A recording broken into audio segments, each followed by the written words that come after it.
जी अस्सलाम वालेकुम। अच्छा जी, आज हमारा जो टॉपिक है वो नया चैप्टर है, यूनिट नंबर 9, केमिकल इक्विलिब्रियम। छोटा सा चैप्टर है, मेरा ख्याल है दो मैक्सिमम एक या दो लेक्चर्स हैं इस चैप्टर के। और छोटा सा ये चैप्टर है और कुछ एक ही टॉपिक है इसके अंदर। सो रिएक्शन होता क्या है जी? पहली ये चीज़ कि रिएक्शन है क्या चीज़। जब भी दो या दो से ज़्यादा रिएक्टेंट्स मिल के प्रोडक्ट्स बना रहे हों तो वो आपके पास कहलाता है केमिकल रिएक्शन। रिएक्टेंट या प्रोडक्ट से क्या मुराद है? वो वाले सब्सटेंसेस या चीज़ें जिनसे मिल के कोई चीज़ बनती है वो कहलाते हैं रिएक्टेंट्स, और जो चीज़ बनती है वो कहलाते हैं प्रोडक्ट्स। आम तौर पे एरो की लेफ़्ट साइड पे जो लिखे जाते हैं वो कहलाते हैं रिएक्टेंट्स, और एरो की राइट साइड पे जो लिखे जाते हैं वो कहलाते हैं प्रोडक्ट्स। सो दो किस्म के रिएक्शन हैं, एक कहलाता है कंप्लीट रिएक्शन या इरिवर्सिबल रिएक्शन, और दूसरे कहलाते हैं reversible reaction. So complete reaction कौन सा होता है? ऐसा रिएक्शन जिसके अंदर रिएक्टेंट्स मिले, उन्होंने प्रोडक्ट्स आपके पास बना दिए। जैसे पानी और नमक आपस में मिला, पानी और नमक दोनों आपस में मिले और उन्होंने ब्राइन का सोल्यूशन आपको दे दिया, खट्टे पानी का नमकीन पानी का सोल्यूशन आपको दे दिया। वो जो नमकीन पानी वाला सोल्यूशन है वो क्या कहलाएगा? प्रोडक्ट। और जो पानी और नमक क्या कहलाएंगे? रिएक्टेंट्स कहलाएंगे। So a complete reaction is a reaction in which all reactants have been converted to products. Complete reaction कौन सा होता है? जिसके अंदर सारे के सारे रिएक्टेंट्स प्रोडक्ट में कन्वर्ट हो जाते हैं। लेकिन बहुत सारे इंपॉर्टेंट केमिकल रिएक्शंस ऐसे हैं जिनके अंदर रिएक्टेंट मिलके प्रोडक्ट में कन्वर्ट तो होते हैं, लेकिन प्रोडक्ट दोबारा किस में कन्वर्ट हो जाते हैं? रिएक्टेंट्स में कन्वर्ट हो जाते हैं। ये रिवर्स मैकेनिज्म के ऊपर काम करते हैं। जैसा कि आप पौधों से लगातार क्या ले रहे हैं? सांस ले, सॉरी, ऑक्सीजन ले रहे हैं, और लगातार फिर पौधों को उसके रिवर्स में क्या चीज़ दे रहे हैं? कार्बन डाइऑक्साइड दे रहे हैं। So in such reaction the products react together. इस तरह के जो रिएक्शन हैं जिनमें प्रोडक्ट और रिएक्टेंट दोनों पाए जाते हैं, उनके अंदर क्या होता है? The products react together. Product दोबारा रिएक्ट करते हैं और रिएक्ट करके क्या बनाते हैं? रिएक्टेंट्स बनाते हैं। एट द सेम टाइम, उसी टाइम पे जिस टाइम पे रिएक्टेंट प्रोडक्ट बना रहे होते हैं उसी टाइम पे प्रोडक्ट दोबारा रिएक्टेंट बनाते हैं। These reactions are called reversible reaction. इस तरह के रिएक्शन रिवर्सिबल रिएक्शंस कहलाते हैं। Understanding equilibrium is important. आज की दुनिया में, आज के दौर में, इंडस्ट्री के अंदर इक्विलिब्रियम को समझना बड़ा ज़रूरी है। Equilibrium reactions are involve in number of steps in the chemical production. Many important chemical, बहुत सारे केमिकल जो इंडस्ट्री के अंदर प्रोड्यूस हो रही हैं उनके अंदर हम केमिकल इक्विलिब्रियम को देखते हुए ये तय करते हैं कि इस रिएक्शन को किन कंडीशंस के ऊपर करवाया जाए तो हमें ज़्यादा मैक्सिमम प्रोडक्ट्स मिलेंगे। सो वो उन्होंने क्वेश्चन लिखा है जी, what happens when some liquid is placed in a close container. आप अगर किसी कंटेनर के अंदर जिसके ऊपर से लिड बंद हो, ढक्कन बंद हो, उसके अंदर आपने कोई लिक्विड रखा हुआ तो क्या होगा? तो बेसिकली वो रिवर्सिबल रिएक्शन वहाँ पे होगा। कैसे रिवर्सिबल होगा? पानी आपने डाला है, पानी एवोपरेट करेगा, एवोपरेट करके वो जाएगा ऊपर, हवा में जाने की कोशिश करेगा, बट वहाँ पे तो ढक्कन बंद है। वो पानी के वेपर्स टकरा के ढक्कन से दोबारा वापस किस में? पानी से किस में कन्वर्ट हुआ? वेपर्स में।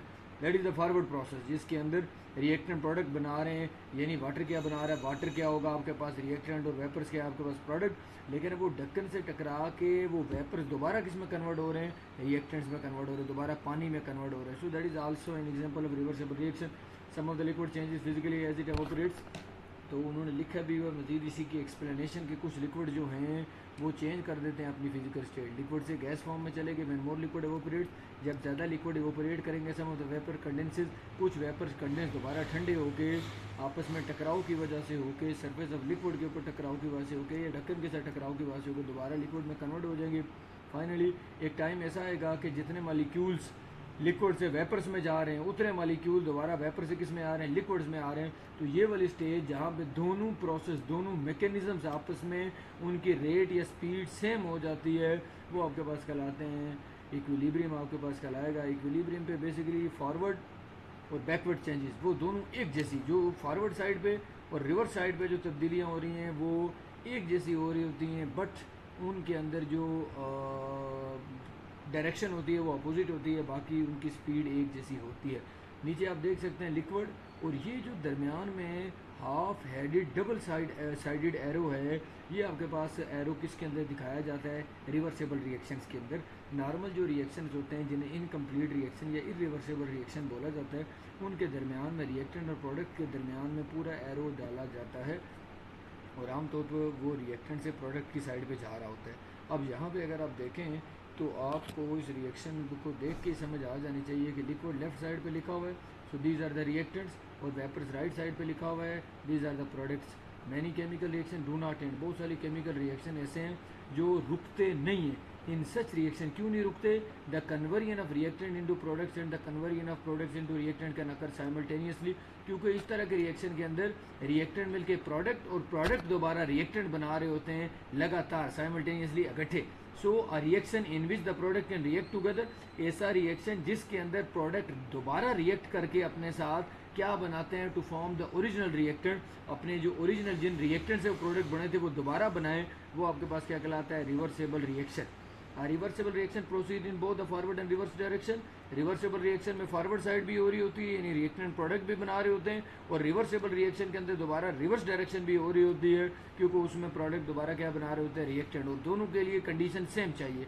दिस रिएक्शन नेवर एंड, ये रिएक्शन रुकते नहीं है। मैंने क्या कहा आपको? दूसरे क्या ले रहे हैं? ऑक्सीजन, और रिवर्स में क्या चीज़ दे रहे हैं उन्हें? Carbon dioxide. सो ये दोनों मैकेनिज्म एक दूसरे के अपोजिट लगातार चल रहे हैं, इनमें से एक भी रुक जाएगा तो ज़िंदगी नहीं चल पाएगी। ऑल रिवर्सेबल चेंजेस, जितनी भी तब्दीलियां हो रही हैं, वेदर दीज आर फिजिकल और केमिकल चेंज, अकर साइमल्टेनियसली, वो दोनों डायरेक्शन में एक ही टाइम पे होंगे। कैसे पता चलता है कोई भी रिएक्शन रिवर्सेबल रिएक्शन है? अगर दरमियान में रिएक्टेंट और प्रोडक्ट्स के दरमियान में double sided half headed arrow अगर आपको नज़र आ रहा है जो यहाँ पे दिखाया गया, it indicate that the reaction is reversible reaction. नीचे आप एग्जांपल्स देख सकते हैं जी। सल्फर डाइऑक्साइड और ऑक्सीजन मिलके सल्फर ट्राइऑक्साइड बना रहा है, इसी तरह नाइट्रोजन हाइड्रोजन से मिलके अमोनिया बना रहा है, इसी तरह नाइट्रोजन ऑक्सीजन से मिलके नाइट्रोजन डाइऑक्साइड बना रहा है। अब ये जो दरमियान में रिएक्शन के तीर लगे हुए हैं, आप इन्हीं को देख के समझ सकते हैं कि all these three reactions are reversible reaction. और इन रिएक्शंस के तीरों के ऊपर जो लिखी गई है वो आपके पास लिखा जाता है कैटलिस्ट, जैसा कि सल्फर डाइऑक्साइड और ऑक्सीजन के केस में दरमियान में जो लिखा गया V2O5 which is vanadium oxide, that is called catalyst. ये कैटलिस्ट होता है जिसके जरिए कोई भी रिएक्शन तेज़ होता है, बूस्ट अप के लिए रिएक्शन का इस्तेमाल किया जाता है। इस रिएक्शन के तीर के नीचे जो लिखा गया है 450 degree centigrade, that is the temperature, and 200 ATM that is the pressure. ये जो टेम्परेचर और प्रेशर है, दीज आर द कंडीशन, ये वो कंडीशन हैं which are being given to this reaction, जो कि इस रिएक्शन को दी गई हैं। इस रिएक्शन को होने के लिए, करवाने के लिए जो कंडीशन दी गई हैं वो इस तीर के नीचे लिखी गई हैं। ठीक हो गए? ये एग्जाम्पल्स हैं जी, कोई सी 3 एग्जाम्पल है, कोई सी 1 या 2 आपने याद रखनी है जी। अब नीचे उन्होंने एक एग्जाम्पल के ज़रिए मज़ीद आपको बेहतर तौर पर समझाया है जी। Consider what happen when SO2 and O2 gases are mixed, ये नीचे आपको उन्होंने दिखाया, आप देख सकते हैं इस फिगर के अंदर, फिगर 9.1 के अंदर कह रहे हैं एक मिक्सचर है जहाँ पे सल्फर डाइऑक्साइड और ऑक्सीजन आपस में मौजूद हैं। अब जब ये इक्विलिब्रियम पे पहुंचेंगे तो इक्विलिब्रियम पे क्या चीज़ मौजूद होगी? क्योंकि सल्फर डाइऑक्साइड और ऑक्सीजन मिलके क्या बनाते हैं? Sulphur trioxide SO3।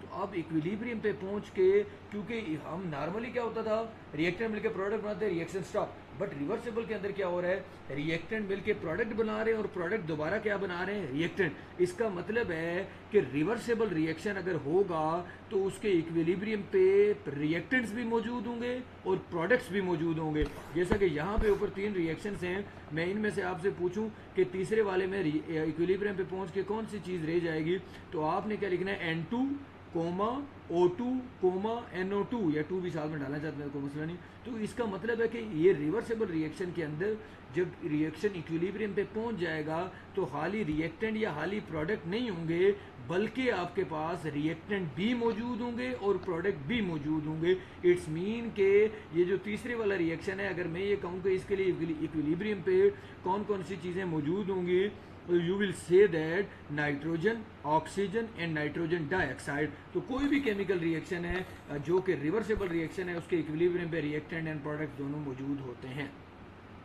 फिर नीचे इसी एग्जांपल की जरा तफसील अगर पढ़ लें जो बुक में लिखी गई है, SO2 and O2 molecule react to form sulphur dioxide और ऑक्सीजन मिलकर क्या बनाते हैं? सल्फर ट्राइऑक्साइड, ट्राइमीन 3 और 3 ऑक्सीजन लगे हुए हैं। Sulphur trioxide molecule to give, sulphur trioxide reverse में क्या करता है? टूट के दोबारा क्या देता है? Sulphur dioxide and oxygen. What type of molecules are in the equilibrium? Equilibrium पे क्या चीज़ मौजूद होगी? तो आप ऊपर अगर फिगर 9.1 में दरमियान में देखें तो इक्विलिब्रियम पे सल्फर डाइऑक्साइड भी मौजूद होगा, ऑक्सीजन भी मौजूद होगा, सल्फर ट्राइऑक्साइड भी मौजूद होगा। इन द फर्स्ट रिएक्शन, अब उन्होंने इसकी एक्सप्लेनेशन दी है। पहले रिएक्शन में जब राइट टू लेफ्ट जा रहे थे तो सल्फर डाइऑक्साइड और ऑक्सीजन मिलके क्या बना रहे थे, sulphur trioxide. But in the second, लेकिन सेकंड में जब दोबारा राइट से लेफ्ट पे जा रहे हैं तो sulphur dioxide trioxide decomposes, sulphur trioxide टूट रहे और टूट के क्या दे रहा है दोबारा सल्फर डाइऑक्साइड और oxygen. Which reaction is called forward reaction, कौन सा रिएक्शन फॉरवर्ड रिएक्शन कहला रहा है, जिसमें सल्फर डाइऑक्साइड और the reaction in which sulphur dioxide and oxygen combine to form sulphur trioxide is called forward reaction. वो आपके पास क्या कहला रहा है, forward reaction. Which reaction is called reverse reaction, reverse reaction कौन सा कहला रहा है, जिसमें सल्फर ट्राइऑक्साइड डीकम्पोज होके क्या दे रहा है, सल्फर डाइऑक्साइड और ऑक्सीजन दे रहा है। इट्स मीन ऐसा रिएक्शन जिसमें रिएक्टेंट मिलके प्रोडक्ट दे रहे हूँ वो आपके पास क्या कहलाता है, फॉरवर्ड रिएक्शन। और ऐसा रिएक्शन जिसमें प्रोडक्ट दोबारा आपको रिएक्टेंट दे रहे हो वो आपके पास क्या कहलाता है, reverse reaction. In the beginning, शुरू में देयर इज नो SO3, शुरू में चूंकि रिएक्टेंट होते हैं प्रोडक्ट तो शुरू में होते नहीं है, शुरू में SO3 नहीं था, so the rate of reverse reaction is 0, तो शुरू में इसका मतलब है रिवर्स रिएक्शन हो ही नहीं रहा था due to the high concentration of the reactant. शुरू में सिर्फ और सिर्फ क्या चीज मौजूद थी, सल्फर डाइऑक्साइड और ऑक्सीजन, यानी शुरू में सिर्फ और सिर्फ रिएक्टेंट शुरू में मौजूद थे। The speed of the forward reaction is the highest, तो इसका मतलब है वो ज़्यादा थे, तो शुरू में स्पीड जो थी इसकी रिएक्शन की, फॉरवर्ड रिएक्शन की, वो भी क्या थी, तेज। एज द रिएक्शन प्रोग्रेसेस, जो रिएक्शन चलता गया, the concentration of the reactants gradually decreases, reactant क्या होना शुरू हो गए, कम। इसका मतलब है फॉरवर्ड रिएक्शन की स्पीड भी क्या होनी होगी, शुरू होगी क्या होना शुरू होगी, कम, और आस्ता आस्ता रिवर्स रिएक्शन की स्पीड क्या होनी होगी, क्या होना शुरू होगी, तेज। इट्स मीन कि आप ये कह सकते हैं कि फॉरवर्ड रिएक्शन शुरू में क्या होता है, तेज, और आहिस्ता आहिस्ता क्या होता है, उसकी स्पीड कम होना शुरू हो जाती है। जबकि रिवर्स रिएक्शन क्या होता है, शुरू में उसकी स्पीड क्या होती है, 0, और आहिस्ता आहिस्ता स्पीड क्या होना शुरू हो जाती है, तेज। नीचे आप देख सकते हैं जी, उन्होंने आपको पहले फॉरवर्ड रिएक्शन दिखाया है, सल्फर डाइऑक्साइड ऑक्सीजन से मिलकर सल्फर ट्राइऑक्साइड बना रहा है। As the concentration of SO3 increases, जो SO3 की मिकदार बढ़ती जाएगी, small amount of SO3 slowly decomposes, तो फिर उसकी थोड़ी थोड़ी अमाउंट जो है, मिकदार जो है वो टूट के सल्फर डाइऑक्साइड और ऑक्सीजन भी बनाना शुरू कर देगी। This means that the reverse reaction started, इससे ये पता चलता है कि रिवर्स रिएक्शन चलना शुरू हो गया है। In this reaction SO3 act as a reactant, जब दोबारा रिवर्स काम चलेगा तो रिवर्स रिएक्शन में सल्फर ट्राइऑक्साइड क्या होगा, रिएक्टेंट के तौर पे, और सल्फर डाइऑक्साइड और ऑक्सीजन क्या होंगे, प्रोडक्ट के साथ। अब ऊपर क्या लिखा गया, फॉरवर्ड रिएक्शन, और नीचे क्या लिखा गया, रिवर्स रिएक्शन। अब इस फॉरवर्ड और रिवर्स रिएक्शन दोनों में अगर आप देखें तो यहाँ पे जो एरो डाली गई है वो फुल हेडेड एरो डाली गई है। क्यों, क्योंकि जो half headed double sided arrow डाली जाती है वो रिवर्सेबल रिएक्शन को इंडिकेट करती है, लेकिन आपको तो यहाँ पे पूरा फॉरवर्ड और रिवर्स रिएक्शन दिखाना है, तो उसके लिए फिर ज़रूरी है कि आप क्या डालें, फुल हेडेड एरो डालें। अगर आप यहाँ पे दोबारा वही half headed double sided arrow डाल देंगे तो फिर दोनों में फ़र्क ख़त्म हो जाएगा। So as the concentration of SO3 increases, जो SO3 की मिकदार बढ़ती जाएगी, रिवर्स रिएक्शन एक्सेलरेट, रिएक्टेंट क्या हो रहे हैं, कम, लेकिन प्रोडक्ट क्या हो रहे हैं, ज़्यादा। इसका मतलब है प्रोडक्ट वाले साइड्स पे जो रिवर्स रिएक्शन की स्पीड थी शुरू में कम थी, जब प्रोडक्ट जब ज़्यादा हो तो उसकी स्पीड भी क्या होना शुरू होगी, ज़्यादा। So in the end the two rates are equal, एक टाइम ऐसा आएगा कि दोनों की रेट या स्पीड क्या हो जाएगी, बराबर। एट दिस पॉइंट, इस टाइम पे जाके SO3 decomposes into SO2 and O2, जितना तेजी से सल्फर ट्राइऑक्साइड टूट के SO2 और O2 दे रहे हैं, उतनी स्पीड से SO2 और O2 मिलके क्या दे रहे हैं, SO3। एट दिस पॉइंट ये वाली स्टेज क्या कहलाती है, equilibrium. The state of a chemical reaction where the forward and reverse reaction occur at the same rate, वो वाली केमिकल रिएक्शन की स्टेट जिस टाइम पे जाके फॉरवर्ड और रिवर्स रिएक्शन का जो रेट है, जो स्पीड है, वो एक जैसी हो जाती है, वो क्या कहलाता है, chemical equilibrium. So chemical equilibrium is a dynamic equilibrium. अब बेसिकली इसकी एग्जांपल ये ले रहे हैं, आप मेरी तरफ आ रहे हैं, मैं आपकी तरफ जा रहा हूँ, रास्ते में किसी जगह पे हम दोनों मिल गए, तो वो स्टेज आपके पास क्या कहलाई, केमिकल इक्विलिब्रियम। अब हम वहाँ पे मुलाकात के बाद रुके नहीं, बल्कि फिर अपना काम शुरू कर दिया आगे उसी तरह से। सो ये आपके डायनामिक मीन जो चीज़ तब्दील होती रहती है। So chemical equilibrium dynamic equilibrium भी कहलाता है। Why, this is because reaction do not stop, क्योंकि रिएक्शन रुकता नहीं है। क्यों, व्हेन दे रीच इक्विलिब्रियम, जब रिएक्शन इक्विलिब्रियम पे पहुंचता है तो वो फिर वहाँ पे रुक नहीं जाता, बल्कि individual molecules are constantly reactant, molecule उसी तरह रिएक्शन कर ही रहे होते हैं। हाउएवर, लेकिन the actual quantities of reactant and products do not change, लेकिन रिएक्टेंट और प्रोडक्ट्स की जो असल मिकदार है वो जितनी है उतनी ही रहेगी, उसमें कोई तब्दीली नहीं आएगी। This means that the concentration of reactant and product become constant in the equilibrium state. तो आपको ये याद होना चाहिए कि इक्विलिब्रियम पे पहुंच के जो रिएक्टेंट और प्रोडक्ट की जो मिकदार है वो क्या हो जाती है, कांस्टेंट, उसमें कोई तब्दीली नहीं होती, वो जो जितनी होती है तब्दीली उतनी ही रह जाती है। अच्छा जी, फिर इसी तरह नीचे आ जाएं जी, यहाँ पे है नेक्स्ट पेज पे कंडीशन फॉर इक्विलिब्रियम। अब आपको इक्विलिब्रियम मिल गया, एक रिएक्शन आपने शुरू कराया क्लोज कंटेनर के अंदर। पहली चीज़ है इक्विलिब्रियम अगर आपको चाहिए तो कंटेनर क्लोज होना चाहिए, और फिर आपने उस क्लोज कंटेनर के अंदर रिएक्शन शुरू करा दिया। अब आपको इक्विलिब्रियम मिल गया, अब आप उस इक्विलिब्रियम को बरकरार रखना चाहते हैं। देखें ना, आपने SO2 O2 डाला तो आपको SO3 मिला, इसका मतलब है शुरू में आपने क्या चीज़ डाली थी, SO2 और O2। बट अगर आप ये करते हैं कि शुरू में आप क्या डालते हैं, SO3, तो भाईजान इसका मतलब है कि आपको दोबारा उसने SO2 और O2 दे देना है। सो वेदर आप कोई भी रिएक्शन शुरू करा रहे रिएक्टेंट वाली साइड से या प्रोडक्ट वाली साइड से, तो वो रिएक्शन उसने होना ही होना है। सो वो रिएक्शन अब चाहे आप प्रोडक्ट की साइड से शुरू कर रहे हैं, चाहे रिएक्टेंट की साइड से शुरू कर रहे हैं, चाहे दोनों को मिक्स करके शुरू कर रहे हैं, थोड़ी सी देर के बाद रिएक्शन इक्विलिब्रियम पहुंच जाएगा अगर कंटेनर क्लोज है। अब इक्विलिब्रियम मिल गया, इक्विलिब्रियम मिलने के बाद अगला काम क्या है कि वो इक्विलिब्रियम किस तरह आपने बरकरार रखना है कि इक्विलिब्रियम ही रहे इसके अंदर। इक्विलिब्रियम इज अचीव्ड, इक्विलिब्रियम कैसे मिल सकता है, जब खालिस रिएक्टेंट, खालिस प्रोडक्ट या फिर रिएक्टेंट और प्रोडक्ट दोनों का मिक्सचर जो है किसी भी क्लोज कंटेनर के अंदर रखा जाए। अगर आपने प्योर रिएक्टेंट, प्योर प्रोडक्ट या मिक्सचर ऑफ रिएक्टेंट और प्रोडक्ट कोई भी चीज़ उसके अंदर डाली और कंटेनर क्लोज है, तो थोड़ी सी टाइम के बाद आपको फॉरवर्ड और रिवर्स रिएक्शन जो है वो सेम मिल जाएगा। ये वो वाली सिचुएशन होगी जहाँ पे रिएक्टेंट और प्रोडक्ट की मिकदार सेम हो जाएगी और अल्टीमेटली आपका रिएक्शन क्या होगा, इक्विलिब्रियम पे पहुँच जाएगा। अब अगर आप ये चाहते हैं कि रिएक्शन इक्विलिब्रियम पे ही रहे, तो आपने कौन कौन सी चीज़ों को फॉलो कर रहे हैं। सबसे पहली चीज़ है कंसनट्रेशन ऑफ रिएक्टेंट और प्रोडक्ट रिमेन अनचेंज। आपने ना तो रिएक्टेंट की मिकदार को तब्दील कर रहे हैं, ना ही प्रोडक्ट की मिकदार को तब्दील कर रहे हैं। The temperature of the system remain constant. आप शुरू में अगर 25 डिग्री सेंटीग्रेड दे रहे थे तो बाद में भी आपने 25 डिग्री सेंटीग्रेड ही देते रहना है, टेम्परेचर में तब्दीली नहीं कर रही है। द प्रेशर और volume of the system remain constant. आपने जो वॉल्यूम जिस पतीले में डाला हुआ था, जिस डब्बे में डाला हुआ था, जिस ऑपरेटस में डाला हुआ था, उसके वॉल्यूम को आपने चेंज नहीं करना। जो उस पर प्रेशर लगाया गया था उस प्रेशर को चेंज नहीं करना आपने। ये वो तीन कंडीशन हैं जिनको आप फॉलो करेंगे तो आपका रिएक्शन इक्विलिब्रियम पे अगर आया हुआ तो इक्विलिब्रियम पे ही रहेगा, उसका इक्विलिब्रियम डिस्टर्ब नहीं होगा। वो नॉर्मली आप घरों में भी देख सकते हैं, अगर एक पानी उबल रहा है, किसी पतीले में पानी उबल रहा है और आपने ठंडे पानी का एक गिलास ऐड कर दिया, तो वो कुछ देर के लिए उसकी जो वो उबलने वाला बॉइलिंग वाला सिस्टम है वो कुछ देर के लिए डिस्टर्ब हो जाएगा। बट ये नहीं है कि उस हमेशा के लिए ये डिस्टर्ब रहेगा, थोड़े से टाइम के बाद आके दोबारा वापस ही उसी तरह वो ये बॉइलिंग करना शुरू कर देगा। सो बट अगर किसी जगह पे इक्विलिब्रियम डिस्टर्ब हो भी रहे तो वो फॉर अ वाइल होगा, थोड़ी देर तक दोबारा वापस, क्योंकि reaction molecule, individual molecules keep reacting, वो लगातार रिएक्शन कर रहे हैं। तो इसका हरगिज़ ये मतलब नहीं है कि अगर इक्विलिब्रियम डिस्टर्ब हो गए तो दोबारा अचीव नहीं हो सकता। नो, वो दोबारा अचीव हो जाएगा, बट वो थोड़ा सा टाइम लेगा। तो ये जी यहाँ तक आज का टॉपिक था। कल इंशाल्लाह ये चैप्टर ख़त्म हो जाएगा और इसकी एक्सरसाइज भी साथ में ही देख लेंगे जी। कुछ क्वेश्चंस यहाँ पे लगाने हैं आपने। सबसे पहले शुरू में आ जाएं जी, और यहाँ पे रिवर्सेबल रिएक्शन के डायनामिक इक्विलिब्रियम पे आपने क्वेश्चन लिखना है। डिस्क्राइब रिवर्सेबल रिएक्शन भी लिख सकते हैं, what is reversible reaction, right example भी लिख सकते हैं। So what is a reversible reaction, right example, ये आपने लिखना है जी क्वेश्चन। और इस क्वेश्चन के लिए आंसर के लिए आपने आ जाना है जी लाइन नंबर, जो दूसरा पैराग्राफ है उसके लाइन नंबर 2 पे आ रिएक्शन से लेकर और आपने चलते जाना है जी, उससे नेक्स्ट लाइन, उससे नेक्स्ट लाइन, उससे नेक्स्ट लाइन जी। ये इस पैराग्राफ की लाइन है, दूसरी, तीसरी, चौथी, पाँचवीं, फिफ्थ लाइन में पहले वर्ड सेम कंडीशन तक, और फिर आगे सिक्स लाइन जो है अ डबल एरो, यहाँ से लेकर आखिरी फॉर एग्जांपल से पहले तक रिएक्शन इज़ रिवर्सेबल। ठीक होगी, पहले डेफिनेशन लिखनी है, फिर इंडिकेशन लिखनी है, फिर ये नीचे कोई सी दो एग्जांपल आप कर लें, पहले वाली भी कर लें और फिर साथ ही साथ दूसरे वाली भी कर लें। ठीक हो गया जी, ये आपके पास पहला सवाल हो गया। फिर नेक्स्ट पेज पे आ जाएं जी आप। नेक्स्ट पेज में सबसे आखिर पे ये जो इन रिएक्शंस के बाद ये आखिरी जो पैराग्राफ है, इस जगह पे आपने क्वेश्चन लिखना है, what is chemical equilibrium, what is chemical equilibrium, why it is called dynamic equilibrium, what is chemical equilibrium, why it is called dynamic equilibrium, या कभी कभार डायरेक्ट भी आज डिस्क्राइब डायनामिक इक्विलिब्रियम, पर ये आपने क्वेश्चन को देख के आपने समझना।